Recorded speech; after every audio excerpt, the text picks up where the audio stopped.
Olá pessoal, tudo bem? Esse é um vídeo sobre honorários de advogado no novo Código de Processo Civil. Esse vídeo nasceu de uma dúvida que alguns alunos tiveram, que não estavam conseguindo entender muito bem para que servem, o que são esses honorários, como que eles atuam no âmbito do processo civil.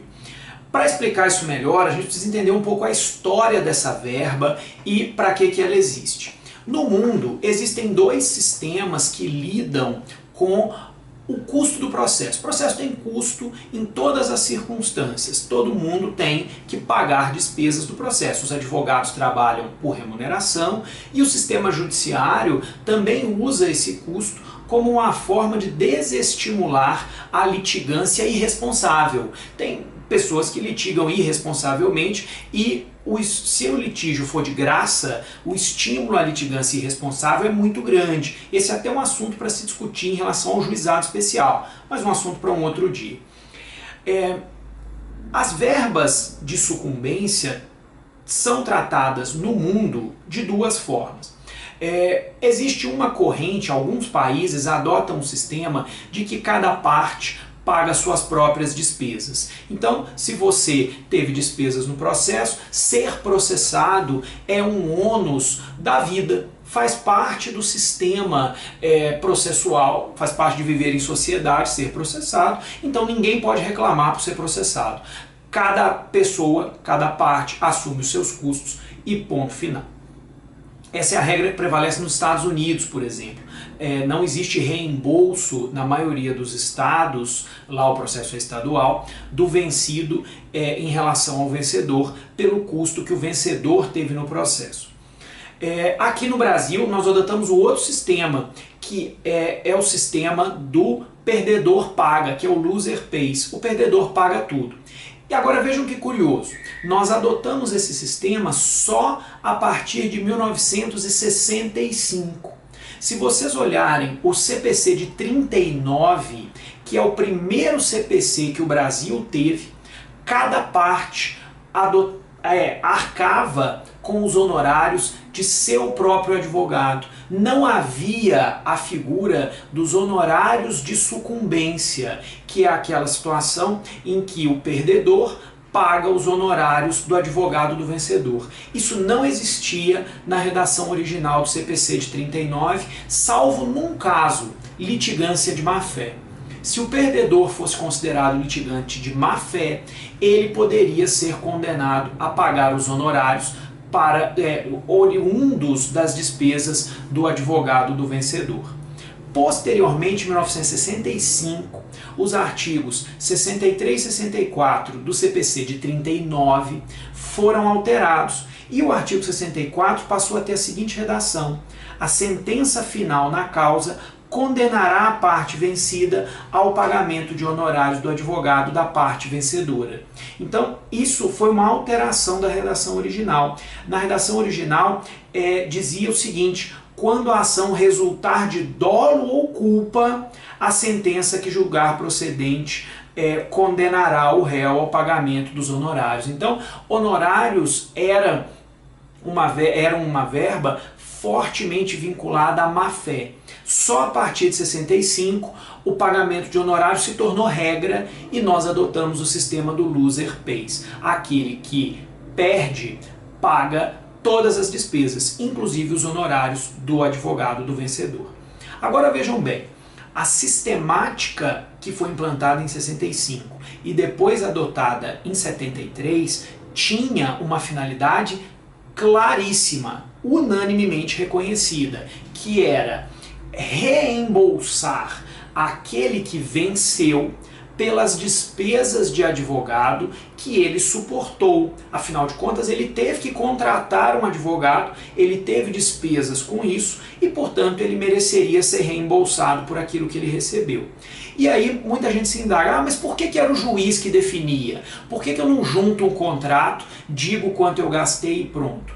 Porque aí haveria um problema. Como a minha negociação com o meu advogado é uma negociação privada, eu poderia concordar que o meu advogado recebesse valores exorbitantes só porque eu sabia que tinha boa chance de ganhar. E aí depois eu transferir para o perdedor uma despesa de advogado exorbitante. E o juiz não teria como fiscalizar isso. O que o Código fez então em 1973? Adotou um parâmetro, uma média, e falou, olha, vamos fixar isso mais ou menos entre 10% e 20% do valor da condenação, que é mais ou menos aí um valor de mercado da prestação do serviço advocatício. Pode ser que seja mais, pode ser que seja menos, mas pelo menos a gente garante que na média do mercado os vencedores serão reembolsados pelas despesas que tiverem no processo. Isso foi assim durante muito tempo e todos os comentaristas diziam isso, não havia nenhuma dúvida de que isso funcionava assim. Se pegarem, por exemplo, a obra clássica do professor Youssef Said Carrali, Honorários Advocatícios, ele vai dizer exatamente isso. Ele vai dizer que lá no texto dele ele vai dizer essa verba, os honorários de sucumbência, pertence à parte. E pertence à parte com o objetivo de reembolsar aquela parte com o custo que ela teve por ter contratado um advogado e por ter tido que pagar esse advogado. Entretanto, em 1990, o Estatuto da Advocacia e da OAB, lá no artigo 1994, lá no artigo 22, o Estatuto escreveu o seguinte: a prestação de serviço profissional assegura aos inscritos na OAB o direito aos honorários convencionados, que são os contratuais, aos fixados por arbitramento judicial, e aí completou, e aos de sucumbência. Quer dizer, em 1994, o Estatuto da Advocacia e da OAB inverteu a titularidade dos honorários de sucumbência, dizendo que eles pertencem ao advogado da parte que venceu e não à parte que contratou esse advogado. Vejam só, pessoal, abre parênteses, honorários são dinheiro. E como qualquer dinheiro, essa verba é negociável. Então nunca houve óbice que o cliente e o advogado negociassem que os honorários de sucumbência pertenceriam ao advogado, mesmo quando a lei dizia que eles pertenciam à parte. Quando houve essa inversão, continua não havendo esse óbice. O cliente e o advogado podem negociar que essa verba, que por lei é do advogado, fique para a parte. Muita gente faz isso, não tem problema nenhum, principalmente grandes empresas. Claro que o cliente comum, pessoa física, dificilmente vai ter conhecimento disso. Mas muitas empresas, inclusive, fazem isso. Olha, eu pago para você honorários contratuais, porém os sucumbenciais são meus, não são seus. Isso é lícito, é um contrato entre particulares de um direito disponível que é dinheiro. Mas é fato que essa inversão que foi feita em 1994 sofre críticas, é digna de críticas. Por quê? Porque ela descaracteriza o propósito dessa verba. Qual que é o propósito dessa verba originário? Permitir que o vencedor saia do processo com 100% do seu direito. Se eu tinha que receber 10 mil, se eu paguei 2 mil ao meu advogado, ganhei os 10 mil quando eu ganhei a ação, e o meu advogado vai receber 20% da outra parte, isso significa que, na verdade, eu só ganhei 8 mil, porque eu tive que pagar 2 para o meu advogado de honorários contratuais, e o meu advogado, que ganhou 20% como honorários sucumbenciais, recebeu 2 mil meu contratual e mais 2 mil da parte contrária de sucumbenciais. Ou seja, qual é o valor líquido? No fim das contas, eu que tinha direito a 10 mil, recebi 8 mil. Meu advogado, que tinha considerado que era lucrativo atuar nesse processo por 2 mil, acabou recebendo 4 mil, 2 meus e 2 do vencedor. Então, Isso descaracterizou, dois do vencido, né, que foi o sujeito que foi derrotado na ação. Isso descaracterizou um pouco o propósito. A pergunta é, qual é o propósito disso? Se vocês lerem a doutrina que escreve sobre isso, eu continuo aqui com o professor Carrali, a doutrina vai dizer o seguinte, as diretrizes estabelecidas nesse caso dão saliência ao aspecto da prestação do serviço, o que deixa induvidosa a preocupação de remunerar o profissional e não reembolsar ou ressarcir a parte vencedora. Pessoal, eu humildemente discordo do uso da palavra remunerar aqui. Por quê? Porque a remuneração decorre do contrato. O sujeito é remunerado pelo valor contratual. Esse valor sucumbencial não pode ser considerado remuneratório, porque senão você vai ter que imaginar que o advogado do vencido não é remunerado, o que é esdrúxulo. Os dois advogados são remunerados contratualmente. Na verdade, quando o vencedor ganha, essa verba acaba sendo uma verba de natureza premial.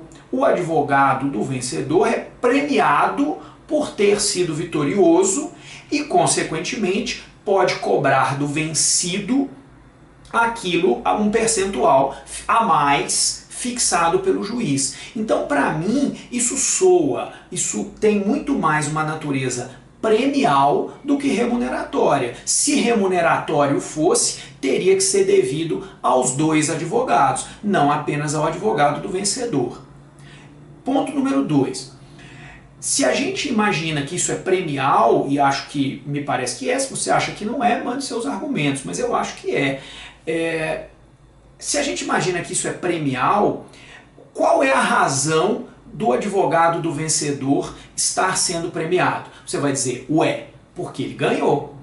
Isso é uma falsa causalidade. Isso é uma relação de falsa causalidade. Não existe nenhuma pesquisa que eu conheça, se você conhece, mande para mim, nenhuma pesquisa que eu conheça que demonstre que a vitória do cliente é função direta da qualidade do trabalho do advogado. Pode até ser que a qualidade do trabalho do advogado, em alguns casos, contribua para a vitória do cliente. Porém, não se pode dizer que uma coisa seja função da outra. E é bem fácil perceber isso. Nós temos advogados muito bons, muito diligentes, muito trabalhadores, cujos clientes perdem. Por quê? Porque não tem direito. Só por isso. Perdem porque não tem o direito material que está em litígio. E há advogados muito fracos, muito desidiosos, que trabalham muito mal e vencem. Por quê? Porque o seu cliente tem o direito material. É muito comum que a gente veja isso, sobretudo porque você precisa lembrar, o nosso sistema processual é um sistema que ainda é fortemente inquisitorial. Por muito que o CPC esteja tentando transformar esse sistema num sistema cooperativo, o nosso sistema ainda é muito inquisitorial. O nosso sistema foca muito a figura do juiz. Não é como o sistema americano, que é um sistema adversarial e que o papel dos advogados é sim decisivo para a vitória. No nosso sistema, o juiz o juiz é muito presente, o juiz coordena muito o processo. Então, se o sujeito tiver o direito material, ele tem boas chances de vencer, ainda que o seu advogado não faça um trabalho excepcional. Pode ser que o trabalho do advogado da parte contrária seja muito melhor e ainda assim a parte contrária perca.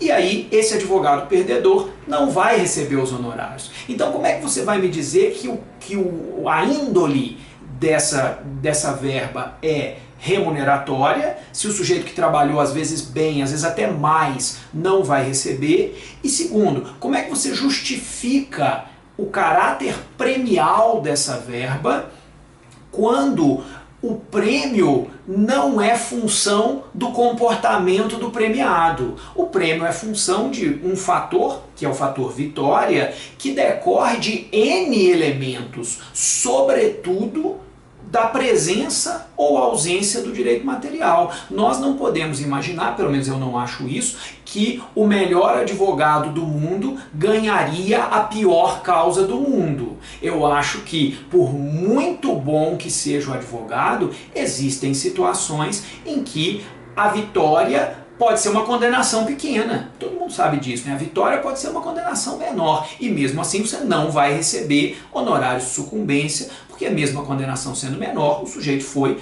condenado. Então, me parece, primeiro, que esses honorários não são remuneração, porque só recebe quem ganhou, eles têm um caráter premial. E segundo, que esse prêmio é pago por um fator que não está totalmente sob o controle do advogado, em algumas situações está zero sob o controle do advogado. Agora que nós estamos entrando, por exemplo, num sistema de precedentes obrigatórios, esse controle vai ser cada vez menor. Se eu sou um advogado que estou defendendo uma pessoa que está litigando contra um precedente obrigatório, a minha chance de derrota é gigantesca.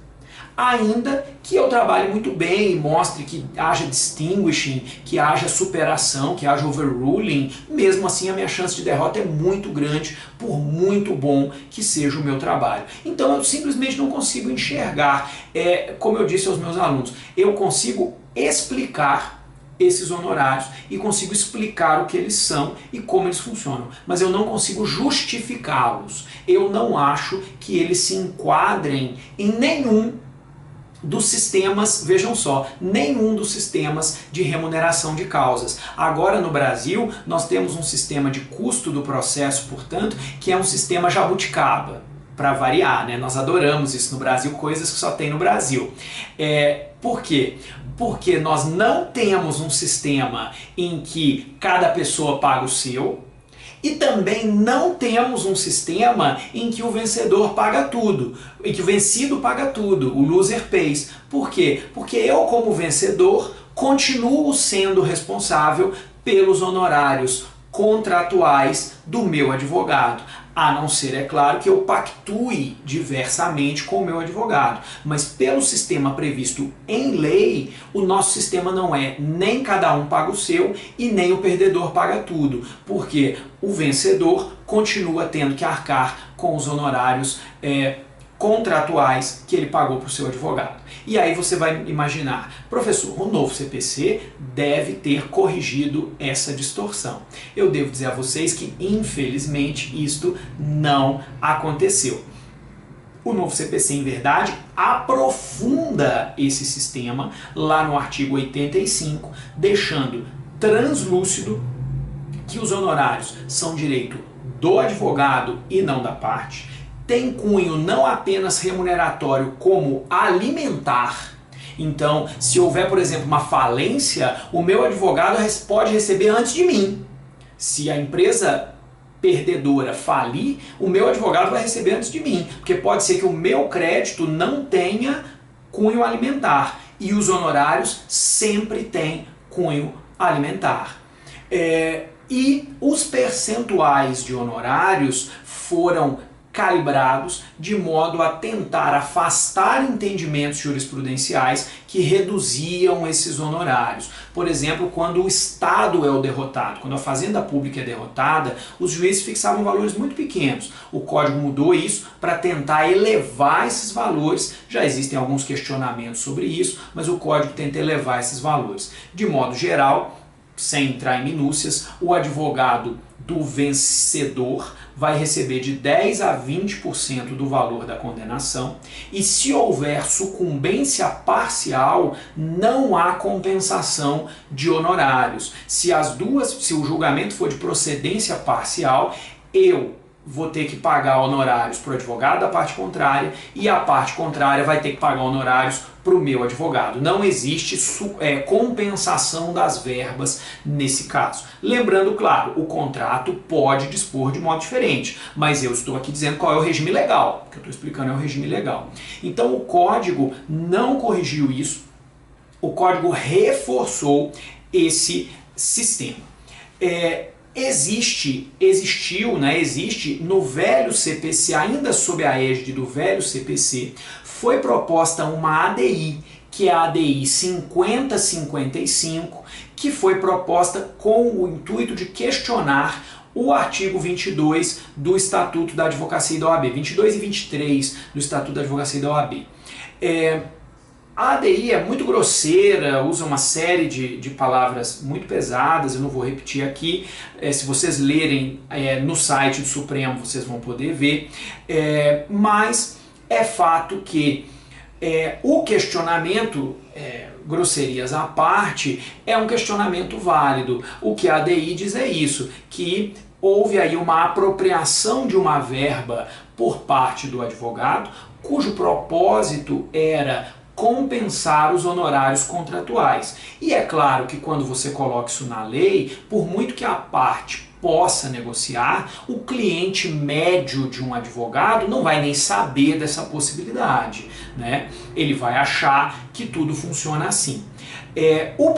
Essa ADI não foi julgada ainda pelo Supremo Tribunal Federal, ela está pendente. O Procurador-Geral da República, à época, já Rodrigo Janot, no seu primeiro mandato, fez um parecer pela constitucionalidade dos dois dispositivos impugnados, citando jurisprudência, citando não só o professor Carrari, que eu também citei aqui, como jurisprudência do STJ e citando uma ADI anterior do Supremo, que é a 1194, que já foi julgada.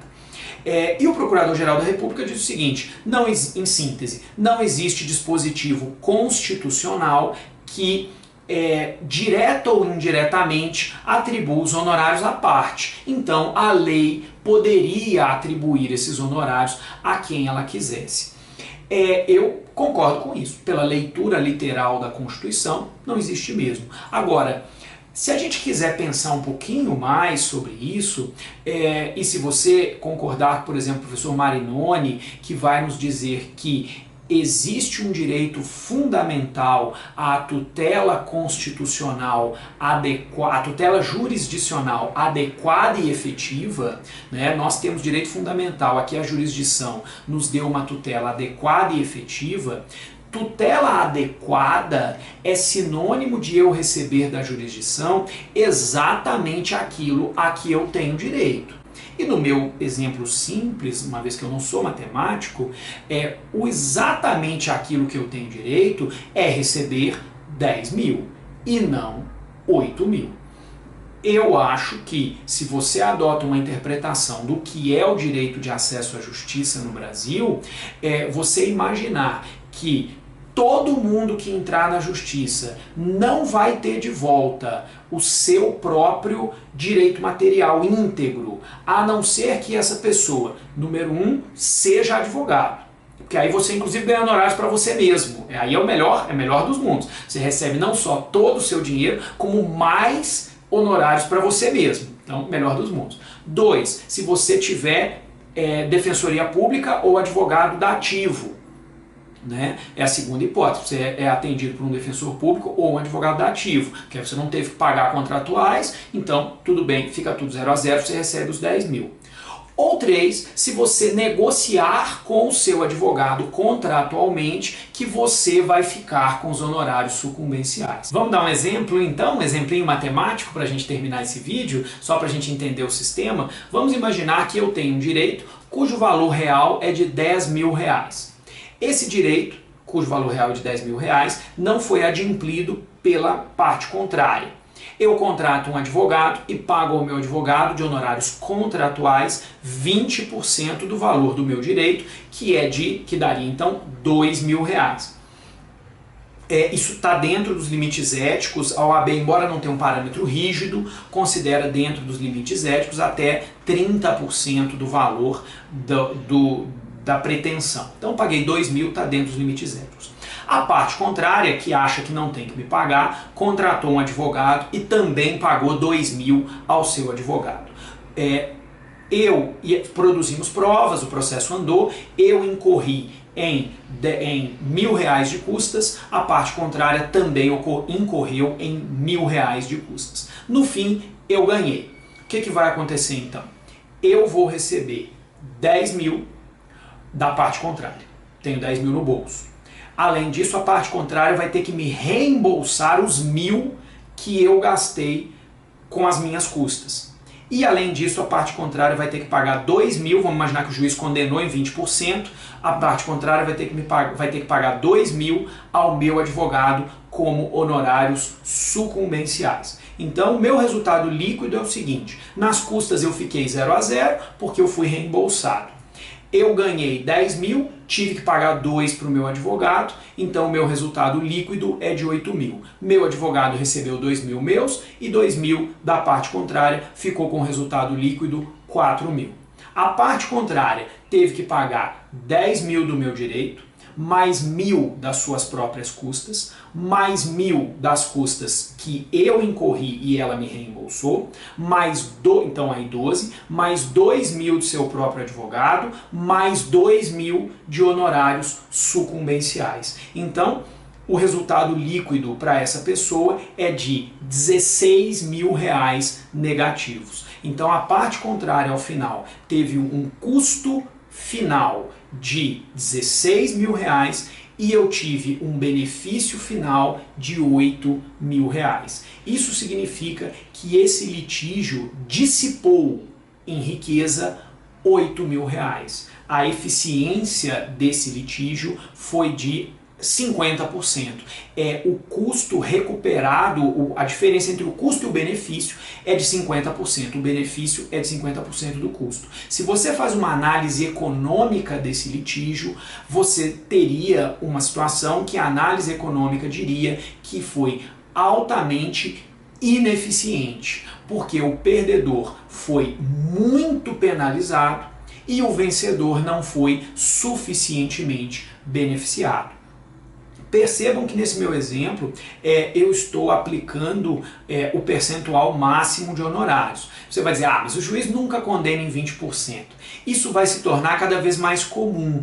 Por quê? Porque agora nós também vamos ter honorários recursais. O artigo 85 do CPC prevê que à medida que as pessoas recorrem, os honorários vão sendo elevados, podendo chegar até os 20%. O Código se esforçou para que esses honorários tendam para mais e não para menos. Mas mesmo que você faça essa conta com os 10%, que são o valor mínimo da sucumbência, você ainda teria um resultado altamente ineficiente, porque a parte contrária teria tido um custo de 15 mil e eu só continuaria tendo um resultado de 8 mil. Não alteraria o meu benefício, diminuiria apenas 1.000 no resultado da parte contrária e mesmo assim o custo do litígio continuaria muito mais alto do que o benefício que ele proporciona. Os teóricos da análise econômica, uma disciplina que eu gosto bastante, vão dizer que isso é um resultado ineficiente. Isso é um resultado socialmente ineficiente, porque o custo do litígio é quase tão grande quanto o benefício que ele proporciona para a pessoa que o iniciou. E não é essa a ideia de um sistema jurisdicional. Ok? Depois, para você terminar de compreender bem essa estrutura, espero que esse contexto histórico ajude, leia o artigo 85 do CPC e eu tenho certeza que vai ficar muito mais claro para você. Um abraço, até a próxima.